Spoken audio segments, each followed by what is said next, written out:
Consumer expectations have never been higher.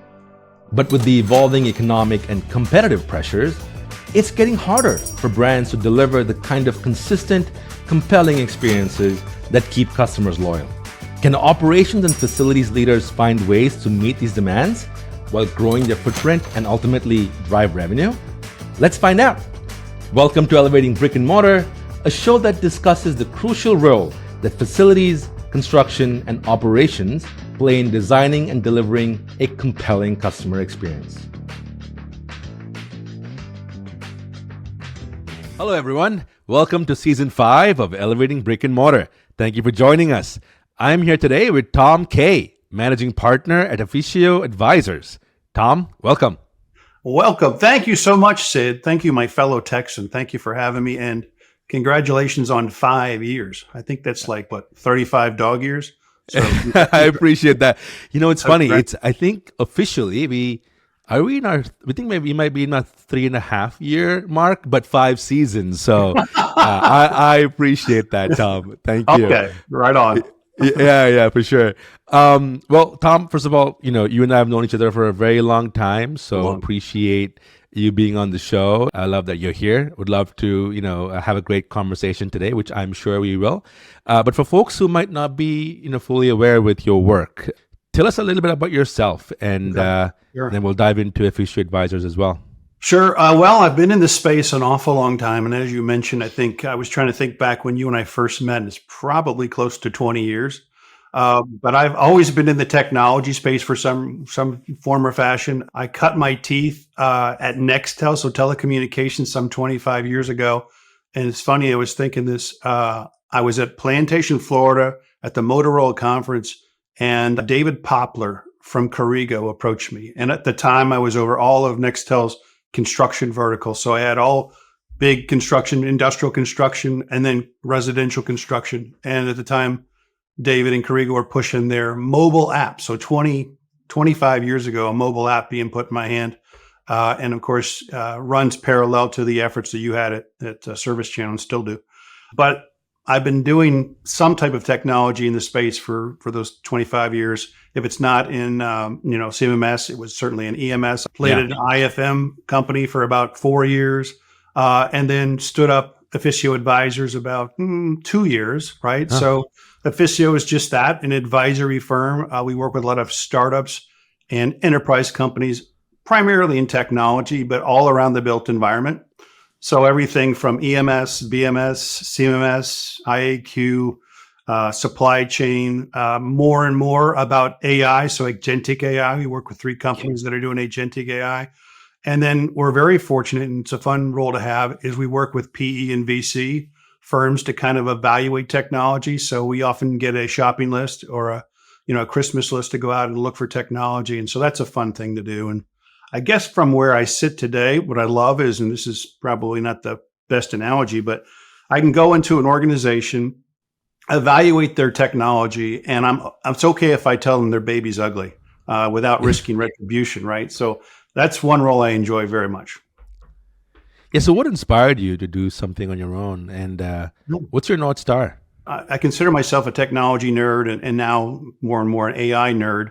But I really felt like I could do more if I was able to be not maybe shackled to an enterprise and actually go out and try to evaluate technology on my own, and also really try to find the opportunity to help companies scale. My North Star is really creating value for people. If I can create value for people every day, then I can sleep well at night and know that I've done my best, and I really enjoy doing that. And like I said, technology is what I kind of eat and drink and sleep. That's all I do is technology. Yeah. So, I mean, you're working in tech. You've worked in tech for a long time. You've also worked as a service provider in an IFM business. You've worked for energy management in the energy management space. And now you're doing advisory. How has that shaped your perspective on the industry as a whole? When you're in a defined role, regardless of where you work, you kind of have your blinders on and you're focused primarily on what that solution is and where that, go to market is. But when you are able to take those, that lens and look through it as a much broader industry view and see where the applications are and see where the opportunity is and see where the needs are, That's kind of unique. What excites me about the industry is that depending upon the vertical, technology doesn't necessarily accelerate at the rate that you and I see on a day-to-day basis. But there's areas of the built environment, and that's kind of what I was talking about earlier about participating in the Future Built event in DC last week, was the idea that there's an opportunity for the industry to look at technology as a whole and really be agnostic to the technology and see where the opportunity and value is. So for me, a long-winded answer to your question is that I get a better view of the industry from 30,000 feet than I would be Yeah. if it was across the street. As someone who's been in the industry for a very long time, what impact do you think our industry has on the whole idea of how the businesses we serve interact with their consumers? Well, I mean, it's critical. If you look at the FM space, I mean, that's really the first line of defense for most of these brick and mortar businesses. And Yeah. so if you don't have an established internal FM team or external force to support the FM services, you really run the risk of jeopardizing your brand. And it's a real issue.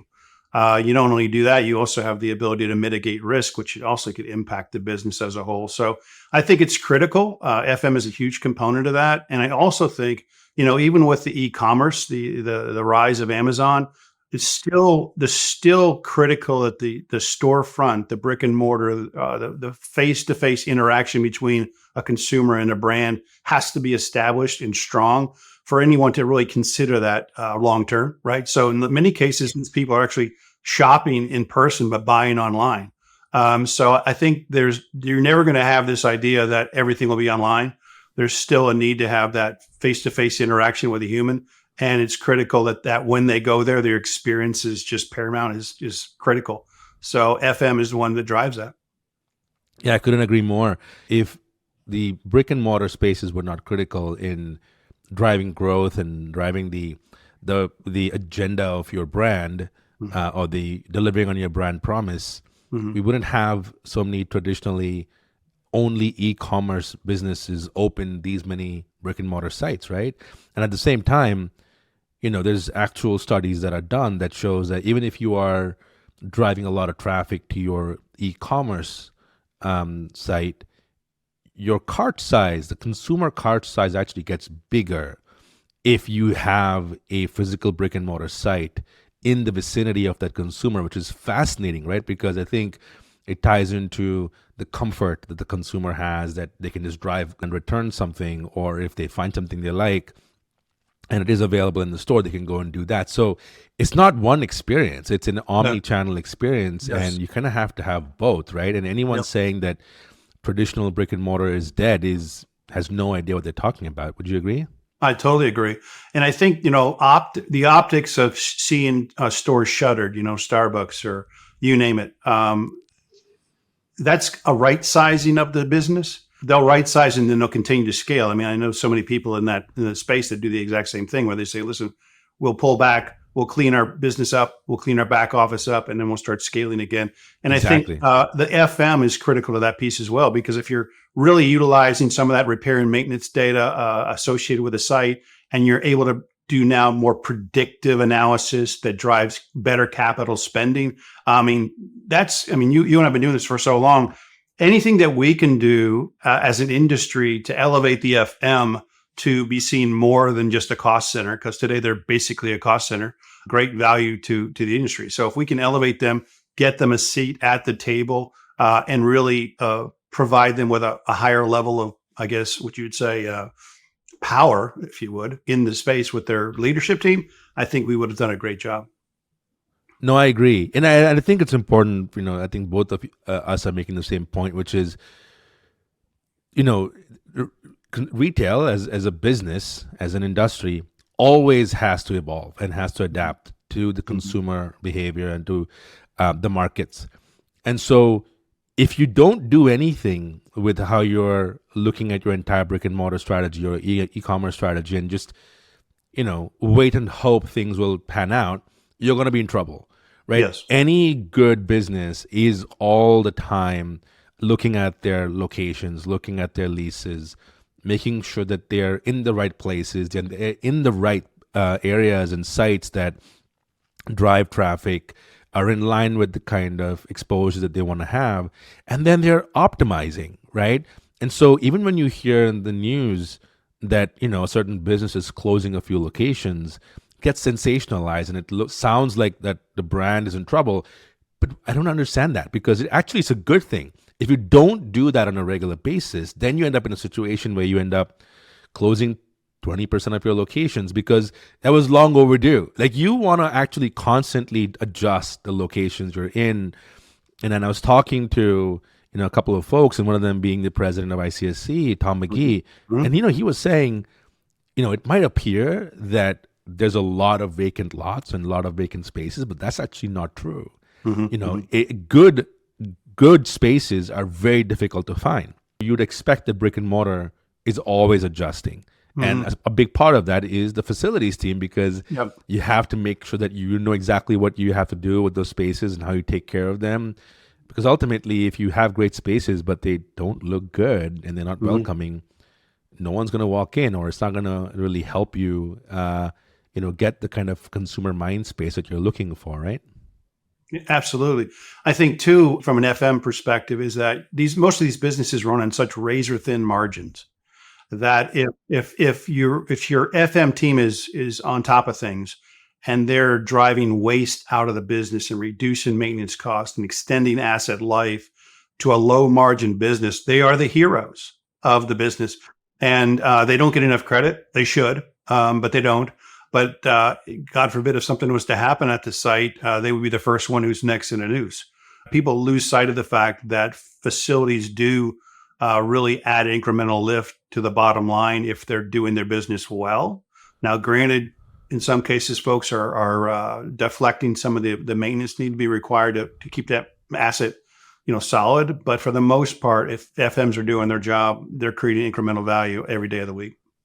Why do you think facilities is misunderstood? I don't think that facilities gets its due, and I think you agree with me, right? We have talked about this.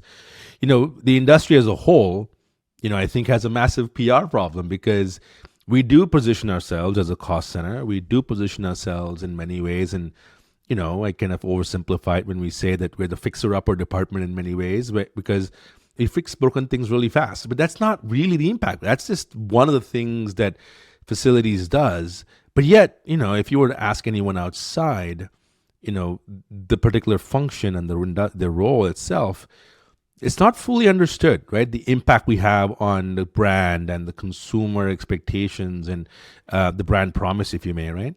Yeah. No, we have talked about this before, and it is an image problem. And I think it's really maybe just a lack of marketing that better or advertising that better. We've got great associations. Obviously, you're very familiar and connected with Connects FM, IFMA, BOMA. Those Right. organizations do a great job of trying to educate the FM, but I don't necessarily see too much education and content and driving value about how to market themselves within their own That's organization. right. Where we as an industry may have fallen down there is how can we upskill that FM to the point where they are at a seat of a table with a senior leader, and they can speak intelligently about the portfolio and the value of driving, reducing risk and extending asset value, and all those things that further elevate their position in the organization, but also reset the definition of FM with their own organization. And I think some people do it really, really well, and Yeah. those who do it really well are rewarded. Those who may have not done well probably get that black eye, and that's what often is associated with this cost center. I think even the folks that are in the space and do the Mhm. job and should be speaking about what they do differently, I feel even sometimes they're not fully convinced the role that the impact that they make, right? Mhm. Because we tend to get stuck in the nature of our business, which is reactive. For Yes. in many cases, there's always an emergency, there's always a fire somewhere. But Mhm. what do you think it takes to shift the narrative, even with our own folks, the leaders in our space that are out there spreading the narrative and spreading the message? How do we not only empower them, but also everybody else in the space to talk about the industry differently? Well, I think it comes from those trade associations that we're a part of. I think they have the magnaphone or the microphone to really articulate the value of the associate within the industry. So I think the trade associations could do a better job of trying to kind of amp up and define what an FM is and what the value is. And I agree with you. Some people take it upon themselves is that their position doesn't really matter. In reality, it's critical.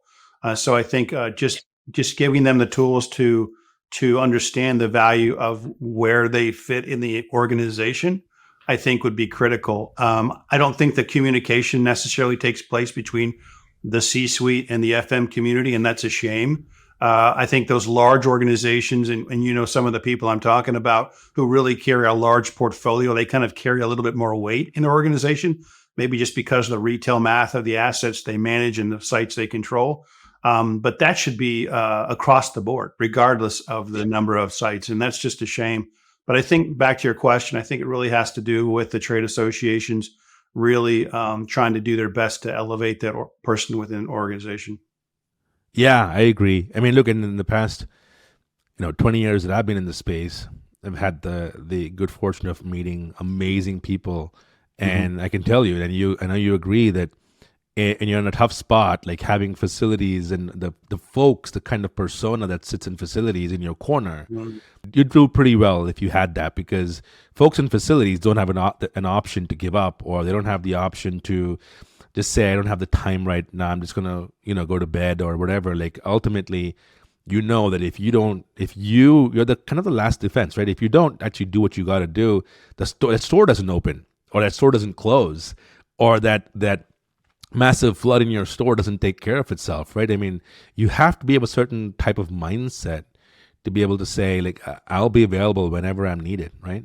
Yeah, no, I mean they're the jack of trade. They're the Swiss Army knife. They don't get credit for the value they are to the organization, and that's a shame, like I said. But I think Yeah. also just the skill set required to be an FM is unique. I don't think anybody woke up one day and said I'm going to be an FM, but when they are there, they have to react, like you said. They chase fires all day long. They have to address issues. Nothing seems to be unique. It's a situation where they have to think faster on their feet, and if their decision is missed, things can happen in a very negative way. So I can't imagine some of the pressure that's on some of these people. And you're right, they're working 24/7. I don't know how much of a life they have because they live in such a reactionary world. Yeah, no, for sure. I mean, like speaking about just the persona, like, let's talk about talent, right? Whether it's talent in the facility space or talent in the trades, a lot of folks in facilities may have fallen into facilities, kind of found their way through operations or construction or and so on. And I think now with the past few years, there's a much more concerted effort to actually have programs in universities and schools where you can actually study to be an FM. But also, like in the trades side, there's been a huge challenge in when it comes to talent, right? What has led to this situation? Well, I think we as a society kind of took our eye off the ball. When we were kids, there was always you were learning shop or trade in high school, and that went away. And now people are realizing, well, gosh, let's try to put that back. So I think you do see that back in the curriculum. I think you do see the rise of trade schools. I'm fortunate enough to sit on Connect's Foundation's scholarship board, and we actively work with about 90 trade schools and try to offer to those trade schools financial assistance and tuition for people who want to get in the trades. And so I'm thankful that I'm part of that. And I think when I first started on that board, that number was a tenth of the size it is now. So the word is getting out, and the industry itself is committed to trying to fill this gap through. And if it's throwing money, they're throwing money, but they realize that there's a need for this. There's certainly a need to promote it, right? So there's an issue there that we don't actively promote it and try to drive value into it. I'm also sitting on the board of a group called Stacks and Jewels, and I don't know if you're familiar with Stacks and Jewels, but they too are trying to fill that gap, primarily in the building automation space. But they're going into underserved communities and really trying to upscale those individuals to a role within the controls platform, and that's exciting to see. We worked with Mike Rowe and his foundation when we were both on the board of Connects. It's an awareness issue, and thankfully that Mike Rowe has got a platform to really promote the fact that the issue is there. It's staring you right in the face. and we have to do something about it. Now, what we also have the opportunity to do is to work with the manufacturers and the OEMs and the field service providers who are trying to fill that gap as well. And they're doing their parallel efforts or trying to grow it internally with their HR teams, or maybe doing some trainings on site and things like that, or internships. But I don't think they can reach the scale that they need to unless they align themselves with an association like Connex, like IFMA, like BOMA. And so we just have to keep fighting. And I'm confident we'll get there. I mean, we're a smart group of people, so I'm pretty sure we'll get there. But that's kind of my 2 cents. If you look at the narrative, though, like if you see where we are today and kind of what has led us to get here, you think that narrative is changing around like, oh, only a 4-year degree matters now, or trade schools are great, and you can actually have an amazing career as someone in the trades. You think that narrative is changing, and you think that the younger generation is once again coming back and getting attracted to having a successful career in the space? I think they are. I mean, I think over the last 5, 6, 7 years, we've kind of see this narrative change, and I think there's enough. I think a groundswell of activity that says you don't necessarily have to go to a 4-year college to find value and worth. God forbid you go to a 4-year school and you get out and you're not really a job's not waiting for you, and you've got 4 years of tuition to pay off. Very few actually land a job right out of college, and those who do are fortunate. But if you're in the trades and you're committed to that, you really have a path forward to really excel. The average FM being 56 years old, and they're going to phase out in 5 years. I would say, because you and I both are in the technology space, technology in the hands of a field service tech has not always been an easy migration or transition or integration, right? So they've carried a wrench on their hip. Now they're at a director level. They're somewhat averse to technology. They shouldn't be, but they are in many cases. And so when you think about a younger workforce who grew up with a mobile app in their hand and understand the value of technology and the ease of use, they're much readily to adapt to that. And I think when you think about technologies that are supporting the FM space, things that we work in and things that are on the horizon, you've got a workforce that's willing to adapt to that technology, accelerate that technology, and really drive value in the organization where they may have not been in the past. So when you think about coming up in the trades, it's not necessarily sexy, but it certainly does create value, and it is a path forward, and it does create some successful opportunities for that individual. And the revenue, the ability to make money in the trades is there. In fact, I would even venture to guess that those who are in the trades are turning work away because they either don't have the time or they don't have the internal resources. So it's not a issue, like the work is there. So if that's driving revenue and value for that organization, then they'll find a way to fix it. Yeah, no, I agree. And there's, like you said, there's a lot of organizations now doing a lot more to make the path to entering the trades easier, more attractive, and there's a lot of scholarship programs that you're part of as well, that I think that's happening in the space. And I think there's also, a bunch of, brands that are stepping up and doing a lot more to hire folks into the space, train them, educate them, get them certified, and, have them work for them, for a few years, and then get them on this journey where they can go wherever they want. The brands are helping kind of fill the trade deficit as well, right? Yeah, totally. I mean, like I said, on the manufacturer side, we see it within the foundation for their willingness to either put some money towards scholarships or just to help try to introduce the program to their network of potential candidates or interns. I mean, the ability now post-COVID to train through Zoom or whatever it might be is critical. You do see a lot more online training, right? So companies are investing in creating some library of content that can be consumed at a level that they've never seen before, with the sole purpose of trying to elevate this individual to be equipped to train and work in their business. They're all great things, and I do agree that it'll make a huge impact. Let's pivot a little bit, right? Like we both know, like facilities management is a complex business and can tend to be reactive if you don't have the right program, the right tools, the right people, and the right technology. that can be rough, right? It's like always chasing fires. Yep. How does one essentially not do that? How does one get out of that chaos and always chasing the eight ball, if you may? The idea that there's such a need for collaboration, more so than ever before, between a service provider and that facility team. You think about it, maybe in the past, the FM team would have bought a technology, black box, dropped it in their organization, find out and fix it yourself, learn it yourself, try to utilize yourself. And I think now there's a lot more of that FM leaning back into the service provider who created that technology and said, listen, I don't necessarily have time for a portal or a dashboard or a password, but I really have the time for an outcome. And I need you as a service provider to really help drive that outcome. So I think the communication is critical. And I think it's much more prevalent now than it was in the past. And the other thing too is you do see more and more organization outsourcing functions of FM to a service provider who's maybe that's their core focus, right? So if you're talking about trying to move from a reactive state to a proactive state, then data is going to be critical to that. And not just data, but actionable data, right? So you have to have the ability to create some actionable data that drives the outcome that you're looking for.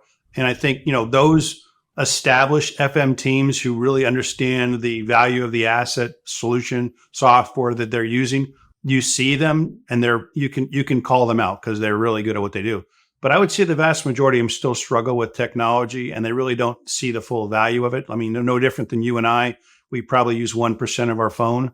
I think most people adopt a CMS, an EMS, BMS, IAQ. They're only using a sliver of what the value is, and they really need the service provider to come in and come alongside them and just help them achieve the outcome that they're looking for. Yeah, no, I agree. Do we truly get into like a proactive state? You need to know all your assets. You need to get, all your assets connected in some way. Leverage IoT and then leverage energy management solutions. You need a service automation platform or a CMMS platform and have the right providers, right? This is a journey. Right. Yep. You need to get started somewhere, right? Yes, absolutely. In your view, like when you look at the industry as a whole, you think that is kind of something that people are more aspiring of? Like, are they getting there where they are starting to like build the necessary momentum to start the journey? I don't necessarily think most organizations have the bandwidth, the understanding. It's not their core competence to take on technology just for the sake of taking on technology. And they really do rely on the service provider. So I do see a path forward, and I do see the service providers leaning in more. I do see that it's not necessarily a software as a service. I promote this outcome as a service model seems to be what's transitioning in the space. And I really think that if you look at it through the lens of an outcome and work backwards, I think you're much more effective in the way you do your business. And we haven't even begun to talk about AI and what that does to that space and that value of technology. But I guess, those organizations that see the value of technology and are willing to embrace it and willing to lean into the service provider will be rewarded. Those who bought a product, sit on that product, assume that they can do a little bit with the product, are not going to take full advantage of it, and they're going to be penalized. Yeah, and we'll talk about technology and AI in just a little bit. But for somebody who's in our audience that this resonates to, right? They understand that they're still in the early parts of their journey, and they're trying to build a business case to say, I need to get started somewhere. You in the advisory role that you have, and you've been in the space for a very long time. What advice would you give them to say, here's how you get started. Here's how you build the building blocks to kind of start putting a program together.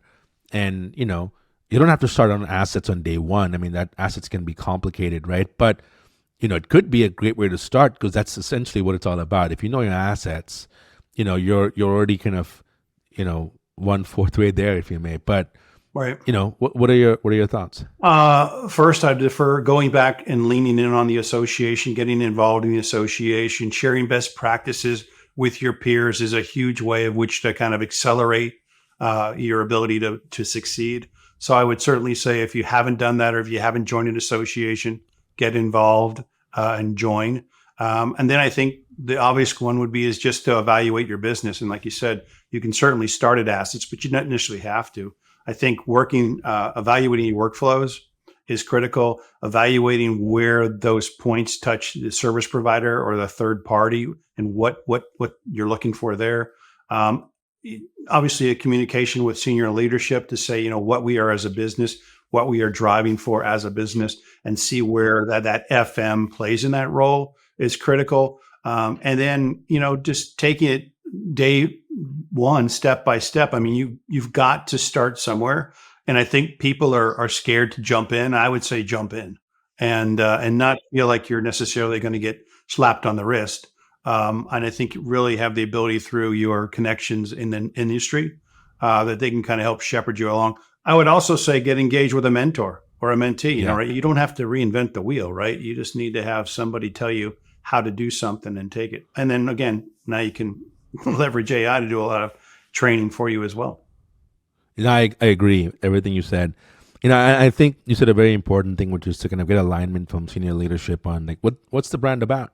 Yeah. Right. Because ultimately, I think, if you align the goals that you're trying to achieve with the goals of the business, you're already, halfway there. Right. Ultimately, if you try to make your program all about making it better for the FMs or fixing broken things faster, like you're not going to be able to get started.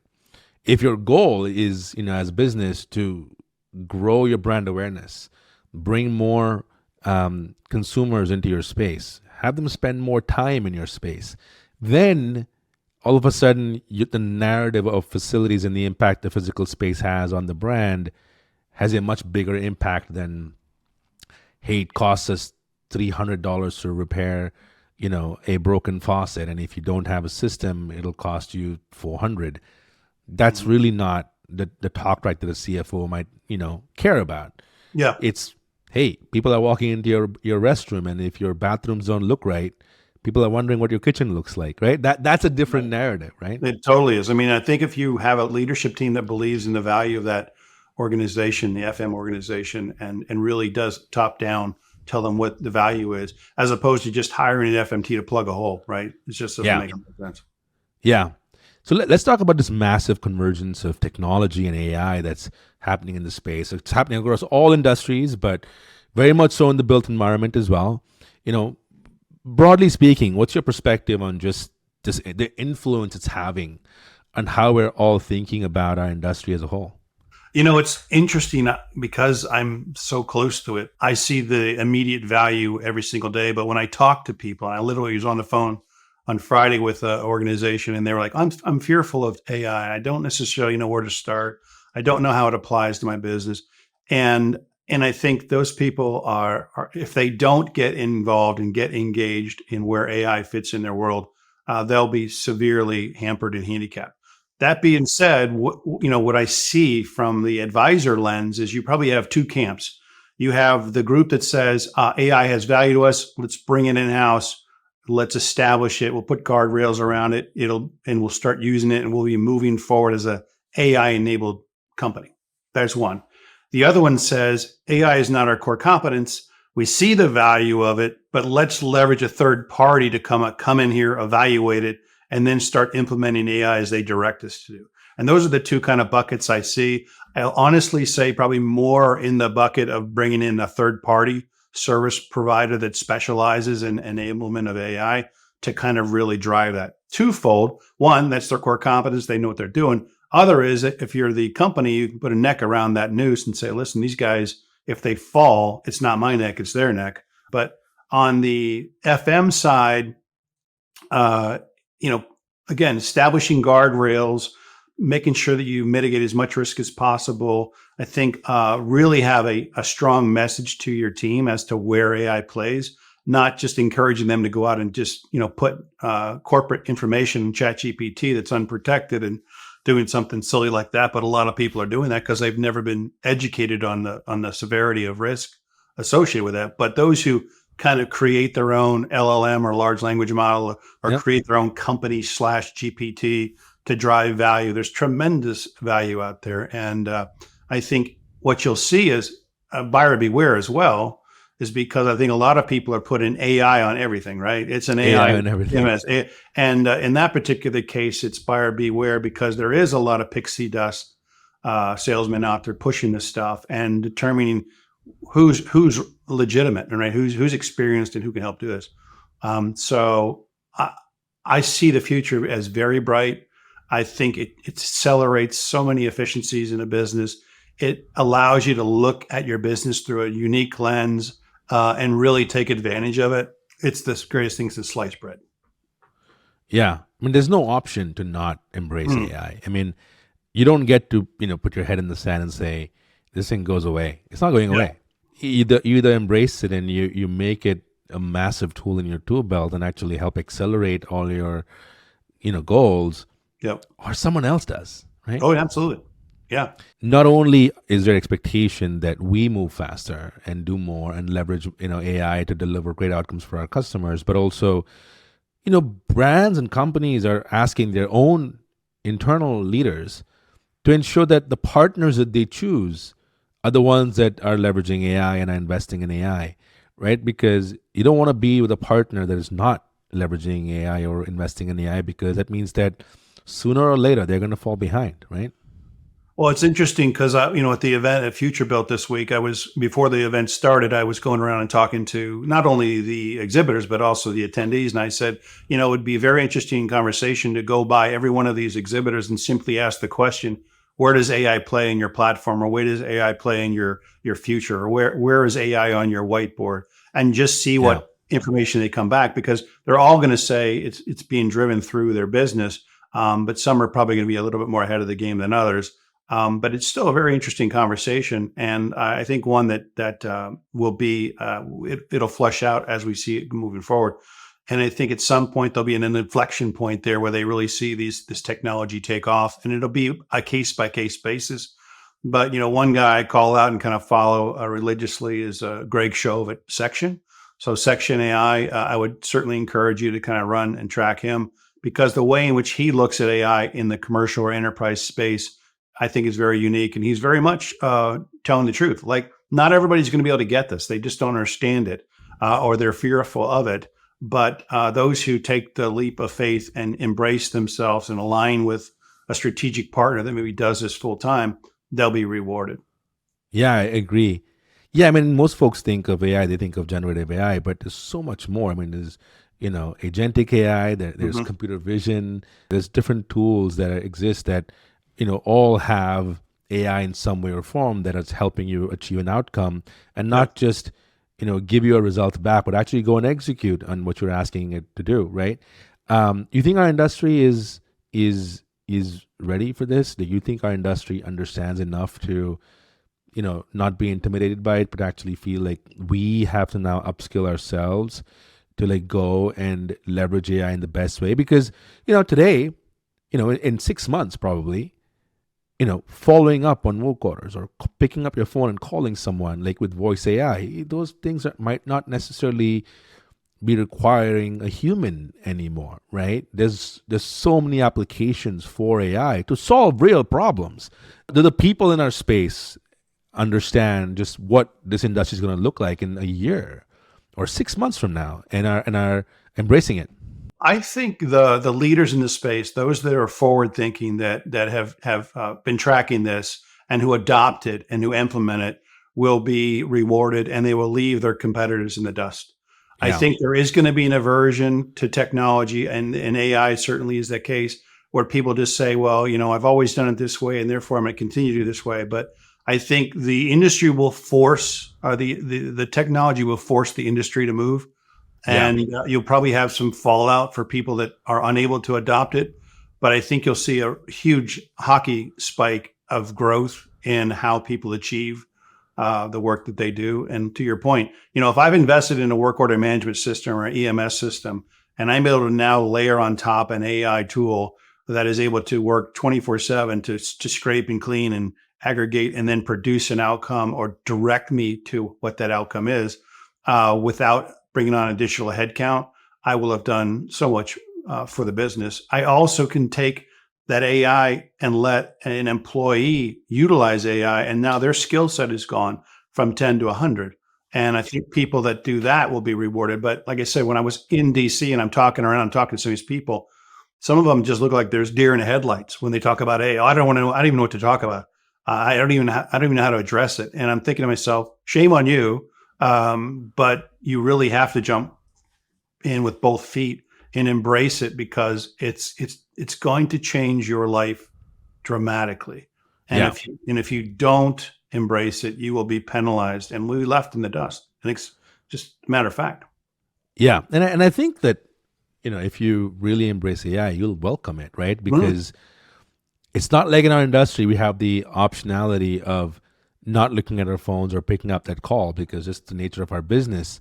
You So much of that can actually now be taken care of by AI, and the potential to just give another way to just have peace of mind, is phenomenal. yeah, And I think that's the potential, right? I gave my predictions, and this was last year, and I said, this will be the year of agents.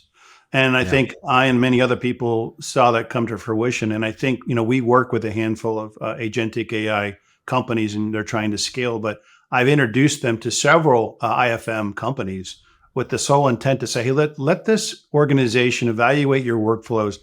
Let's see the touch points between human and manual entry. And let's just evaluate what is currently being done manually. And let's see if there's a way in which we can automate that through an agentic AI tool or an agent.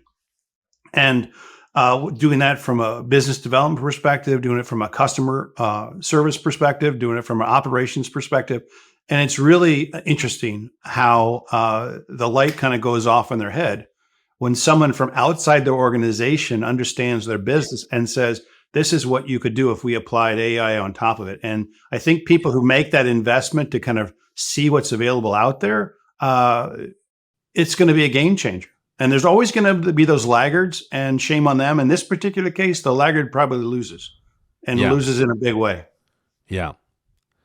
Are there any companies that excite you today that are doing something interesting in the space, either Oh, in growth stage or yeah, even early stage companies, startups sure. that you're looking at and you're like, they're onto something that. I probably don't have enough time in the day to tell you of all the ones that kind of excite me. I mean, I've done this exercise. I think I had 96 companies deep of people that I thought, this is technology that I think makes a lot of sense. And they're looking at it through a different lens. But yeah, there's certainly a lot of startups. I mean, we were fortunate to have a handful of them in DC, but companies like Inspector, or you have Monair, which I know you guys know them well. Companies like Moy AI, which is another one, CCTV overlaid with AI. Um, there's just so much out there. When we were talking about the future belt, when we started thinking about this, we wanted to have an event that was agnostic to technology. So it's just the built environment. And so we really saw a lot of things in the digital twin area, in the robotics area, in the AI enabled and efficiency of HVAC, refrigeration. We were both fortunate to be on the panel at XOI down in Nashville. Yep. And I think XOI has just done a terrific job. Aaron and his team have built what I would consider is the platform for field service. They've done just an amazing job in the fact that they're being rewarded by KKR coming in and say, here's a check for $220 million. Let's scale this business. So they have created a foundation. And I think and I told the XOI team when I was down there, is that they really have the opportunity to really build out that tech stack. And there's a lot of these ancillary solution providers out there that I think would be a huge complement to them. So I would say watch XOI. I think they're one to watch for sure. And of course, they've made an investment in specifics, which again, I think is a great idea of taking, aggregating historical HVAC data and soon to be refrigeration data, cleansing that data, putting it back in a useful form, in an actionable form, in a predictive form to the client. That's just great. That's huge. Yeah, no, I agree. A lot of great, interesting companies that are coming into the space, and Hmm. a lot of money being raised too at high Yes. valuations, which Yes.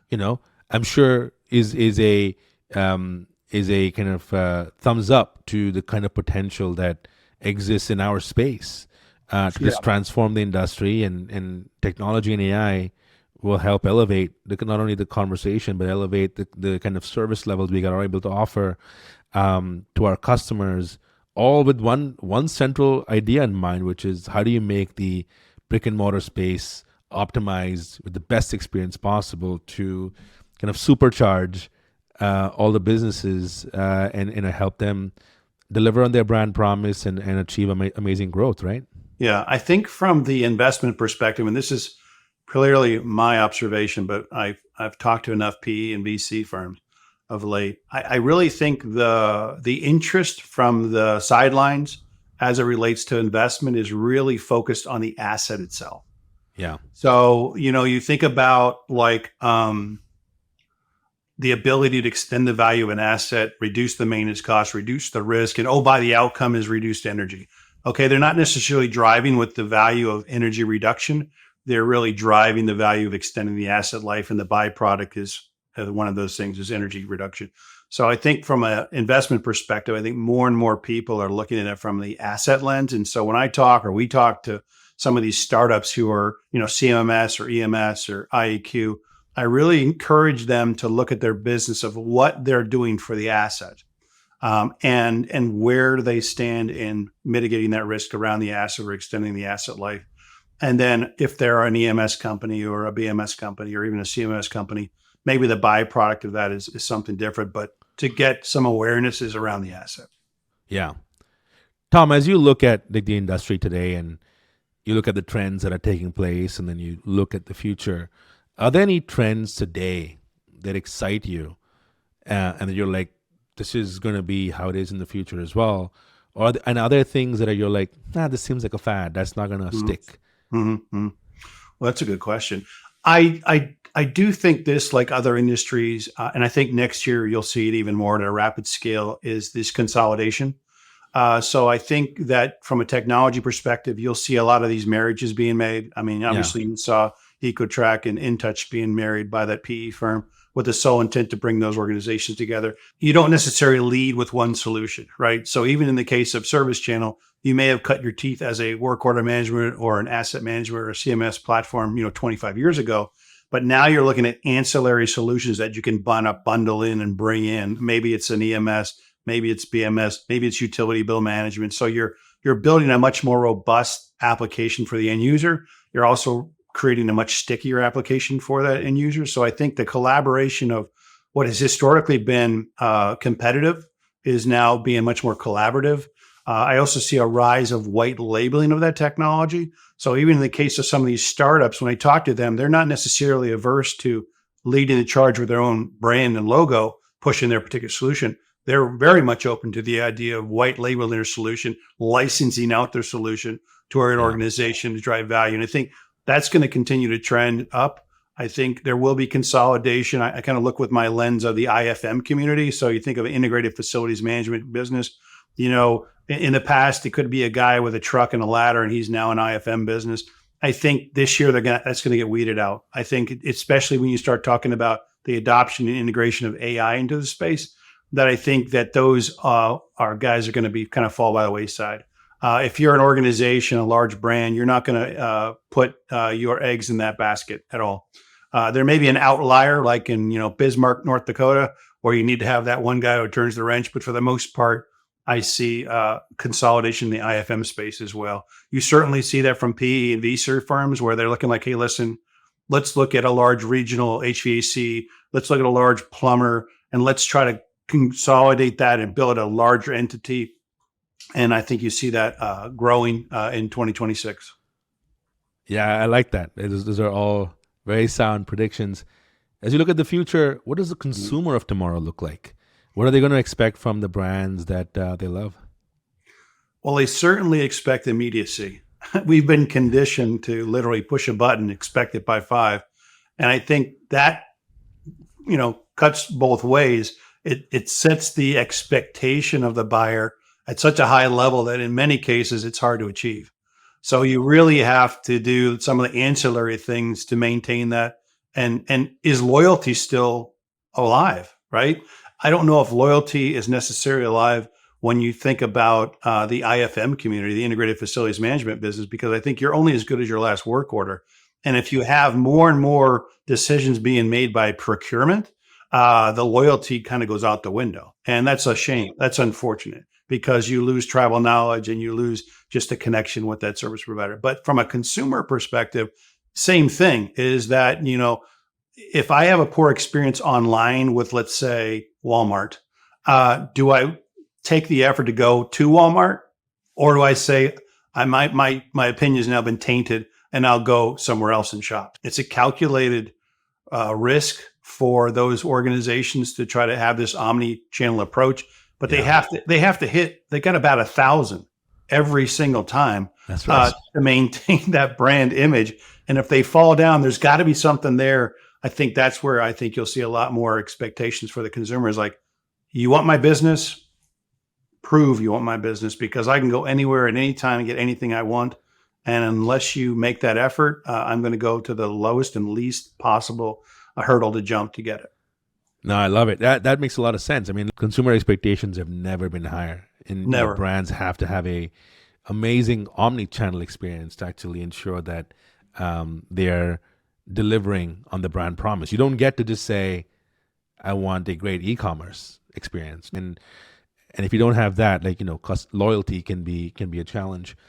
What advice would you give to the audience who might be either a tech company that's looking to get noticed, or a leader in facilities that is on the start of their journey and is looking to kind of build a narrative internally to get more funding and investments to really build a program that they can be proud of?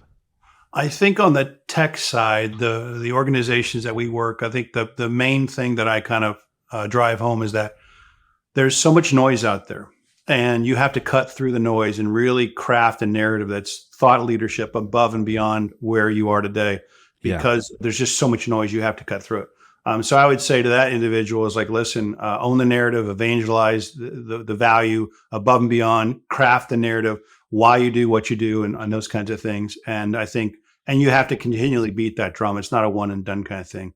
I think also a lot of people fall down on the vehicle in which they use to message that.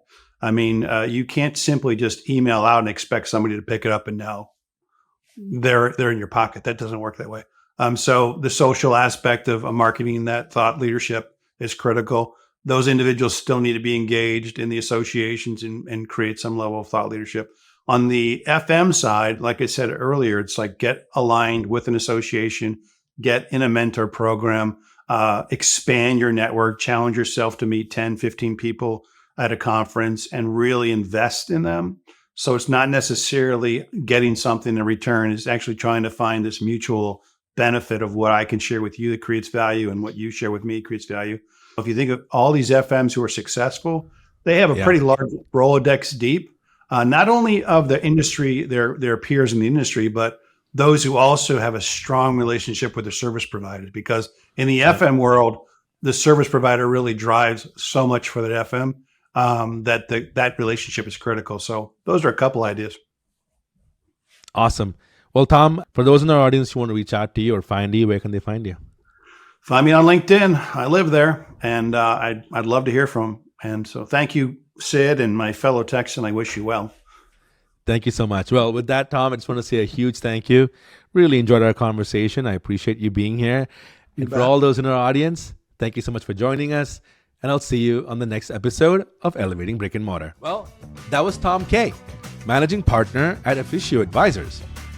What stood out today is how clearly the industry is at an inflection point, with technology, talent, and consumer expectations all shifting at once. Tom reminded us that facility shapes the customer experience every single day and has never been more essential. The teams who embrace data, modern tools, and continuous upskilling will lead the next chapter of the built environment. With the rise of AI and smarter asset management, we have a real chance to change the perception of facilities being just a cost center. Instead, it's a strategic driver of brand outcomes. With that, I'm your host, Sid Shetty, and I'll see you on the next episode of Elevating Brick and Mortar. Operations and facilities teams across industries rely on ServiceChannel to ensure that their locations provide the best possible guest experience. Keep customers coming back by lowering downtime and raising your brand standards. Visit ServiceChannel.com to learn more.